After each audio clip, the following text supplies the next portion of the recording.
What's going on, guys, and welcome to the 83rd Xamarin Android tutorial. This is going to be a continuation of the 82nd, so be sure to watch that one and the previous ones before it, as we are setting up the design library to be able to kind of get something like a template sort of project to be able to get up and running with the design library with Xamarin. So last video we left off on creating our tab adapter, which is going to be acting as a communicator between tabs and fragments. So we have that set up. We don't have any fragments yet, which is the problem. And the bulk of this video is going to be setting up the views and the fragments that are going to be inflating those views, which in turn get inflated inside of the view pager. So, but before we do that, let me go ahead and finish up the setup drawer content, which we called over here. The setup drawer content is going to be setting up the navigation view stuff.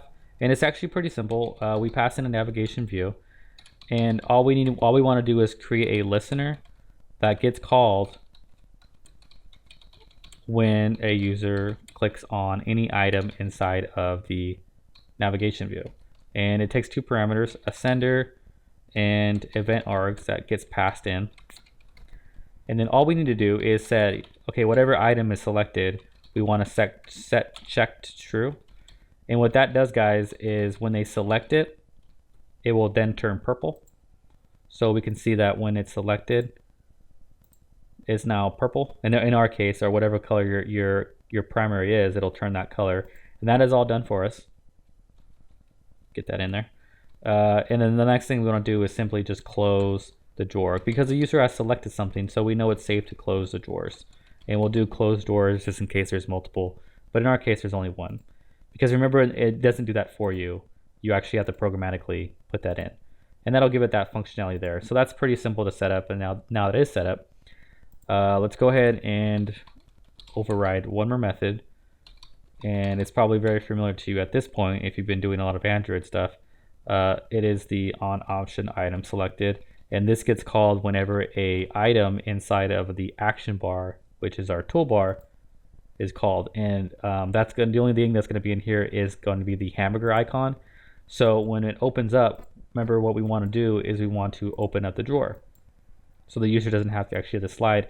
We want to give them a couple options to open up the drawer, and that's going to be one of them. So that's going to get called in here, and all we need to do is we're going to use a switch case.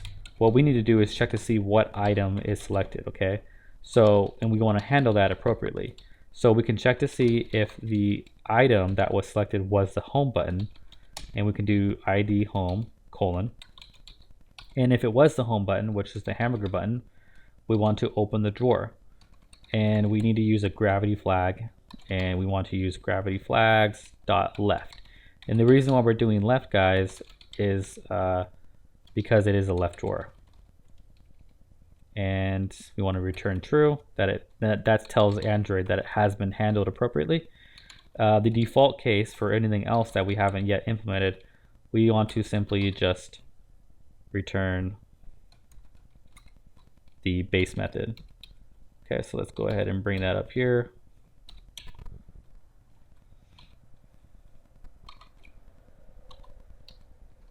Okay, and remember that's what this is. So this is going to give it that functionality right here. It's going to open that up. All right, so we have that functionality in there. And you know what, with the main activity, that should be it. We should be good to go along to carry on to the fragment portion of this, which I keep promising you guys is the bulk of the content. All right, so here's the part where we get a lot of stuff on screen.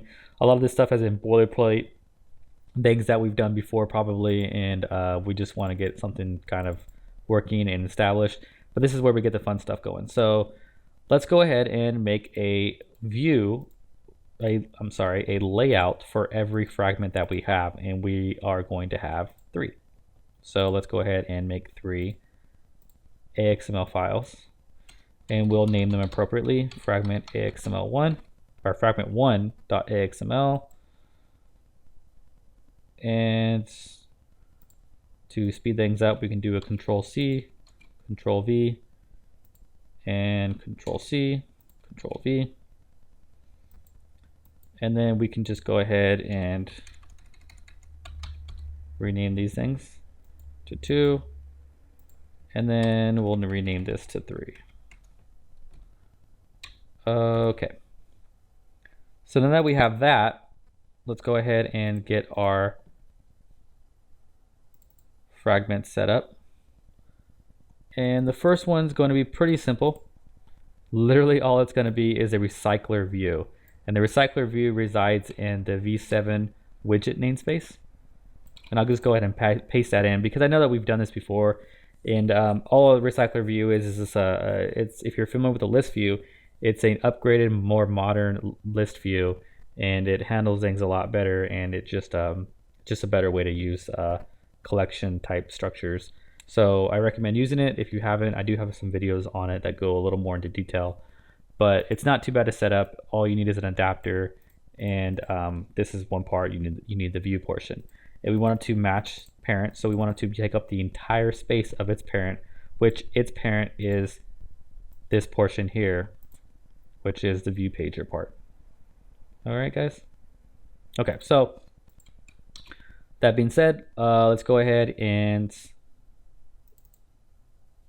set up our second fragment, which is going to be the one that's not tricky, but a little more new to the design library. It's going to be using the text input layout. So what we want to do is we want to open it up first. That'll help. And this is going to be fragment 2. This is going to be this one right here, guys. This is going to be the one with the header and then the 2 edit text with a little login button. And it's going to be doing the example for the edit text and the text input wrapper. So what we want to do first is we want to change this layout to a frame layout. And just to kind of keep it a little clean, we want to give it some padding. 16 dp, that's fine. All right, so the text view part I will paste in, and since it's pretty self-explanatory what it's doing, it's just in the center. It says design library. It is this guy right here, and it's on the top and it's centered, and that's pretty much all that it's doing. I think it's safe to copy it into it because the fact that it's pretty common. You've probably seen it many times. The linear layout is going to stack the edit text, and it's going to be centered. It's children, which is going to be the edit text stuff. And this is where I'll start writing out this stuff because this is the stuff that's new to the design library. So the text input layout is drilled down into the widget of the namespace of the design library. And if we come into here, we can see that we need to give it a width and a height, which I will do here. And there we have it. Actually, we want to wrap the content. We only want it to be as tall as it needs to be. And here's where we'll put the edit text. And the edit text I'm actually going to paste in because what's really nice about this, guys, is the edit text doesn't change at all. Essentially, as long as it's wrapped inside of this text input layout, you're going to get that behavior from the hint, and you're going to get that behavior that you get that swoop out and minimize of that. And that's all it takes is if you wrap it inside of here, you're going to get that behavior. So super cool. I dig it. And I'm going to do it again, and it's going to stack because it's vertically going to stack with a linear layout. And all I did was add another one, and this one is the password portion. Okay, the input type is text password. That means that tells Android to keep it hidden as the user types in. And then I'm going to paste the button in to here to stack below it, and that's just this button right here. All right, so really the key is. And the key is not very, it's very trivial, and that's great that Android has made it that way. Is you simply just wrap it into this new layout, which holds an edit text, and it knows to take that hint and to give it that cool animation. Check that out. So that is going to be what this one's all about. We're going to have some code behind for it, but that is going to finish up the layout part of it for Fragment 2. And Fragment 3 is very simple. This is just going to be able to show off how you can have multiple 2, 3, 4 fragments, and I just wanted to add another fragment, simple as it may be. So I'm going to go ahead and do that now. I'm going to open up Fragment 3 XML, and I'm going to paste it in there. And all it is a text view that's centered that says another fragment. As you can see, it's very simple.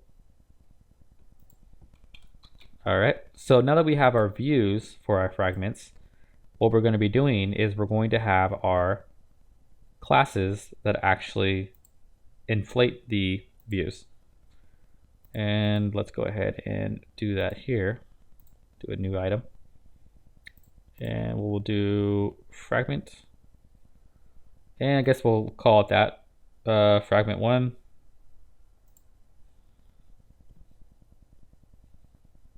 And before I continue making more of them, I'm going to keep it a little clean and make it a folder called fragments. I'm going to put that already existing one in there. And I am going to change its namespace to add in fragments so that it corresponds to the folder that it's in. And I wanted to inherit from support fragment, not this other one, not the normal fragment, I guess you can say it, because remember we're using support fragments. We go ahead and put that back in, clean it up a little bit. So it's going to inherit from support fragment, which makes it a support fragment, and we're doing that, remember, because here we're using the app compact activity, and we are using the support stuff, support toolbar. We're using, remember, our adapter takes in support fragments, so we want to make sure that this does too. This is a support fragment. Otherwise, Android won't be happy. So remember in our first one, go ahead and get rid of this stuff. Remember in our first one, the first fragment, we have a recycler view. All right. And our layout has a recycler view in it, which I'll go ahead and paste that or copy that in. And we're going to need to get a reference to the recycler view that I just pulled up. Recycler view.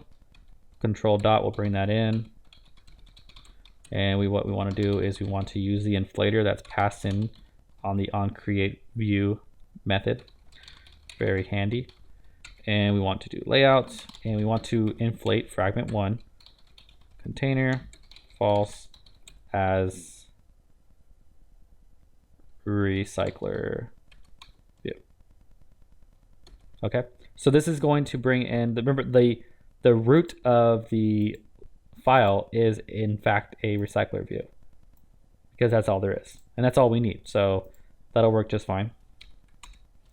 And we want to return the recycler view. But before we do that, we want to actually set up the recycler view.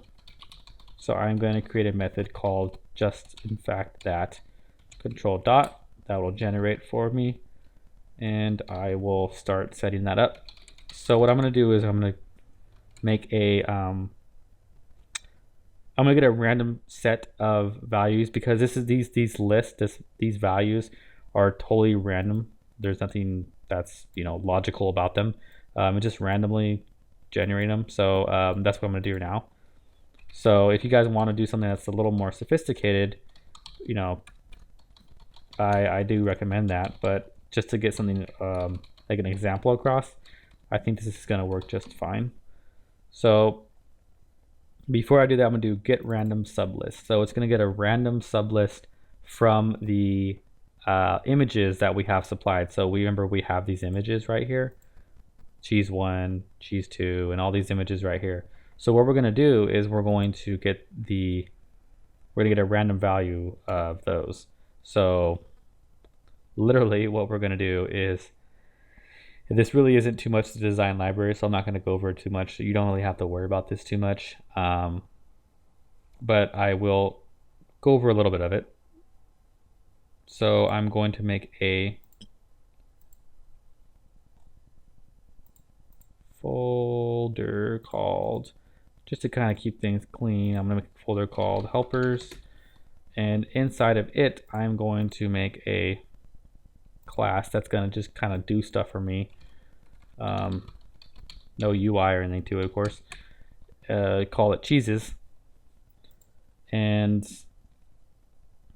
I am going to get cheese strings. So I'm going to make a property, make it public, make it static, and it's going to passing back a string, a list of strings. I'm going to call it cheese strings, and I'm going to get, now I'm going to return new list, and it's going to be this big list of stuff. Bear with me here. There it is. And there we have it. So just a whole bunch of these lists, and as you can see, it's totally random. This is supplied from the cheese library, the cheese square library. So I just took it from there, and but it gives it a good way to really give an example of how this is working. The list, of course, not the randomization of this stuff, as it doesn't matter too much. And so to get that, so what we're going to do now is we're going to, well, that's going to give us cheese strings. And then what we're going to do is we want to make this, before we forget, we want to make this static as well. And we want to make another, another field. And we're going to do random. This is how to do a random integer for C#, one of the easier ways. So I'm going to make a property that returns an integer, and an integer is going to return back a resource ID, and the resource ID is going to be one of the resource IDs of, you guessed it, the pictures. So one of these guys. Okay, so I want to randomly get one. That's all I want to do. So I'm going to do switch random dot next. That's going to give me a random number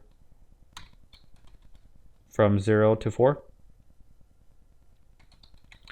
I'll have my default case, which is going to be the same as my 0. So when the integer is 0, I want to return resource drawable cheese 1. And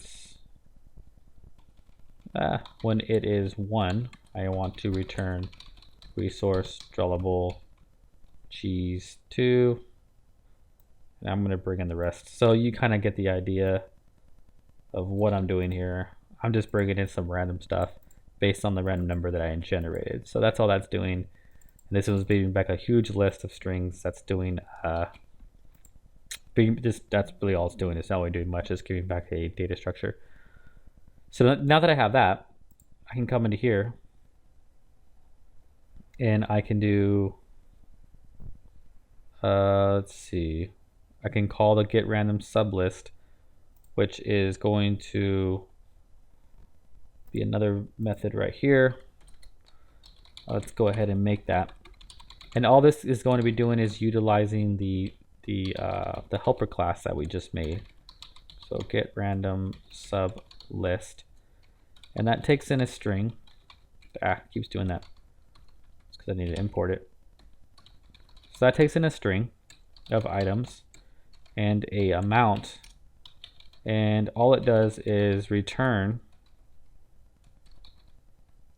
the amount of that you want. So let's go ahead and make a new collection for us to return. So random, you guys saw this in the last class, and it's while list.count less than amount. We want to just start adding random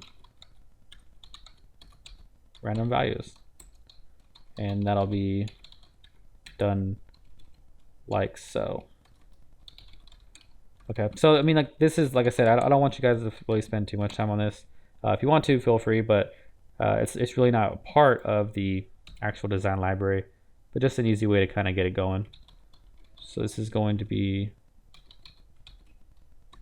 there we go. This is going to be the collection that we made, and the amount is going to be something fixed like 30. I don't know, maybe we just want 30 of them, and that's going to be it for that. So that's going to get our values. Now our recycler view is where we're going to come back to the actual design part of it. Now that we have our actual, like, you know, dummy values in our dummy collection, we can do set layout manager and new linear layout manager. This is going to be like I said, if you guys want to go back into one of the videos or some other documentation that talks about the recycler view, feel free. But essentially what this does is it has different layout managers, and you can lay out the items and its items differently, staggered, and there's grid, and but this one's linear, so it's just the way that you see it stacked on top of each other, much like a linear layout will stack its children. And then it needs a context, and all we need to do, we can get the context from the recycler view itself. Remember that every view has a context property. And then we want to set an adapter, and then we're going to set a built-in adapter. A lot of times you'll want to make your own, of course, but what you can do is do simple string recycler view adapter. And I take that back, I'm sorry. This is going to be a adapter that we need to make.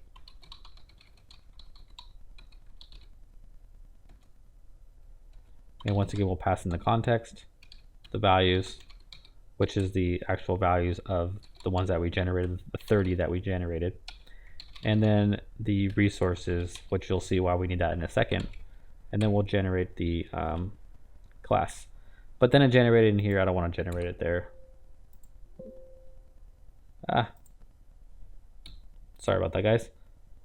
Let's generate the class here, actually. So this is going to be like much like we did the tab adapter for in the last video. We're going to make a simple adapter for the recycler view. And because we've done this before already, guys, this is going to be using the onBind, and this is going to be using the view holder and all of that good stuff. We have done that, and there's another video. I'll point you in that direction of how to use a recycler view. And that video is done, it's made, and I definitely recommend looking at it if you guys haven't. But to save time here, and it does fall a little bit out of the scope of what we're doing, I'm going to go ahead and paste that in. So do feel free to take a look at how that's working. And let's go ahead and bring that stuff in. And the simple view holder is also something that corresponds to the recycler view. So I'll bring that in here. And the calculate in sample size is going to be something that I have created, that all it does is it, because if once again, the recycler view video will take care of this, and it'll explain to you what's going on. But some of you guys will and won't. So if you guys don't, I recommend looking at it. But if you don't understand what's going on, just a brief overview of the calculate in sample size method. What that's doing is it basically just figures out the ratio, and it scales down the image. Because if you brought all these images in at their full aspect ratio, it would kill the app pretty quickly. So this basically just says, okay, what width do you want, what height, and then it just scales down. It gives the sample size, and then the bitmap factory, it'll scale down the picture based on the sample size that is passed back, and the sample size is made based on the width and the height that we want. And I think we gave it like 100 by 100 or something, something like that. Yeah, 100 by 100, which is like a thumbnail size, which you guys saw in the example. It's really all you need. Okay, so the last thing that we need for the recycler is going to be the list item. And the list item we have not yet created. And when we do create it, what it's going to be used for is it'll tell Android how to lay out the files that we have inside of each item of the recycler view. So we'll do list item.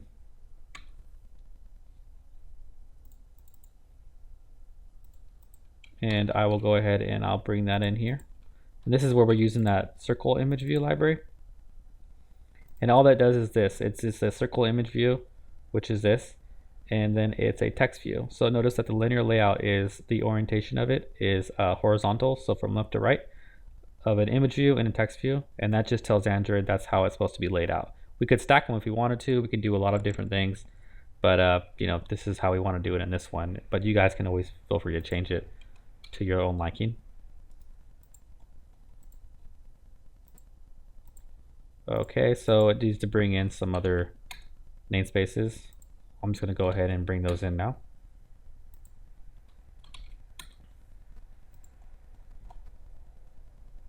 So it needs to bring in an image view and a text view. All right, so now fragment 1 should be pretty solid at this point. And now we want to move on to fragment 2. First we need to create it, of course. So let's do this.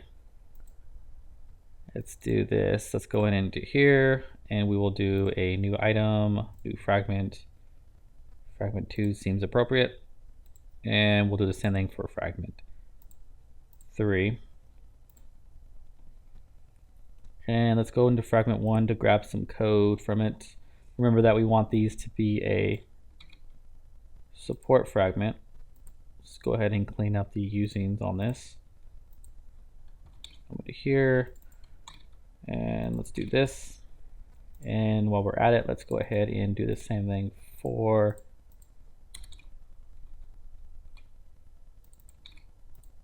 the fragment 3.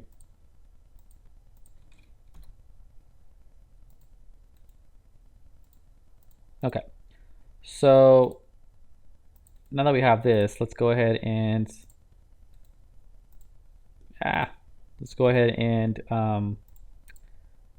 inflate the views, the correct views. So what we'll do is on fragment 2, we want to bring in fragment 2 AXML, of course. And to do that, let's go ahead and bring it in. We'll do inflator.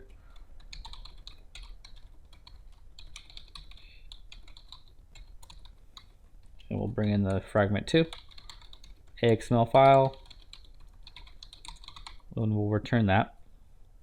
And then let's go ahead and copy this, do the same exact thing for fragment 3, except we'll change this to fragment 3. There we go. So this isn't really going to give us much logic. Of fragment 3 we don't need it, but fragment 2 we need a little bit of logic.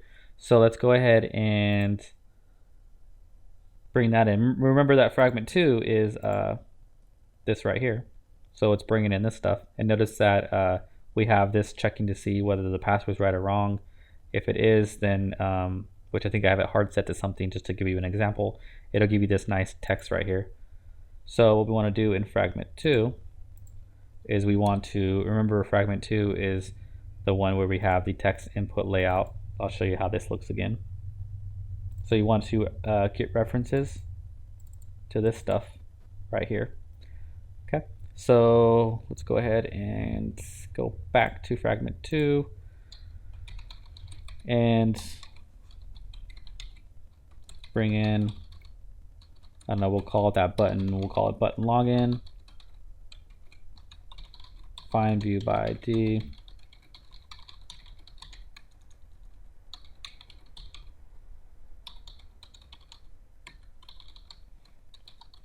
and we'll grab the text input layout.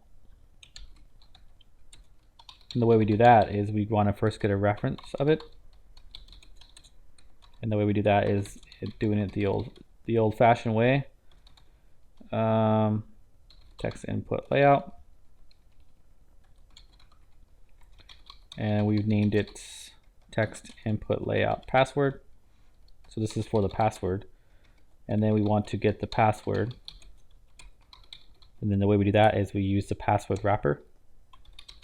The edit text that's inside of it. So remember, this is what we're doing here, guys, is we are getting this text input layout, and then we are grabbing the edit text inside of it. That's what we're doing exactly right here. We are getting the edit text inside of it, and then we grab the text of the edit text, and then we can make the click event that checks to see what the password is, and we'll just kind of write something up that's like bogus, but you know, used as a simply as an example. So we'll do like if the password equals or does not equal 1 2 3 4, then it's wrong. So this is how easy it is to get that error up. That's when we do wrong password and try again, something like that. So